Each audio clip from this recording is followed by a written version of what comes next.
ఇంక్లాబ్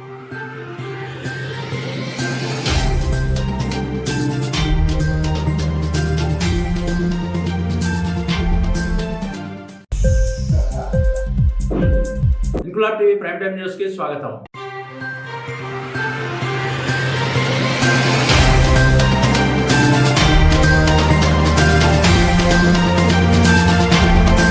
సికింద్రాబాద్ ఉజ్జయిని మహంకాళి బోనాల సందర్భంగా అమ్మవారిని దర్శించుకున్న ముఖ్యమంత్రి రేవంత్ రెడ్డి, కంటోన్మెంట్ ఎమ్మెల్యే శ్రీ గణేష్ ఉజ్జయిని మహంకాళి అమ్మవారికి ప్రత్యేక పూజలు చేసి ఆశీర్వాదం తీసుకున్నారు. కంటోన్మెంట్ నియోజకవర్గ ప్రజలు ఆయురారోగ్యాలతో సుభిక్షంగా ఉండాలని కోరుకున్నారని తెలిపిన ఎమ్మెల్యే శ్రీ గణేష్ ఈ కార్యక్రమంలో మంత్రి పొన్నం ప్రభాకర్ గౌడ్, రాజ్యసభ సభ్యుడు అనిల్ కుమార్ యాదవ్, ఖైరతాబాద్ ఎమ్మెల్యే దానం నాగేందర్, సనత్ నగర్ నియోజకవర్గ కాంగ్రెస్ పార్టీ ఇన్ఛార్జ్ కోట నీలిమ తదితరులు పాల్గొన్నారు.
ఇంక్లాబ్ టీవీ వీడియోలు మీకు నచ్చినట్లయితే లైక్ చేయండి, షేర్ చేయండి, కమెంట్ చేయడం మర్చిపోకండి. సబ్స్క్రైబ్ చేయని వాళ్ళు వెంటనే సబ్స్క్రైబ్ చేసుకోండి. మా వీడియోలు మీరు వెంటనే చూడాలనుకుంటే కింద ఉన్న గంట సింబల్ని గట్టిగా కొట్టండి.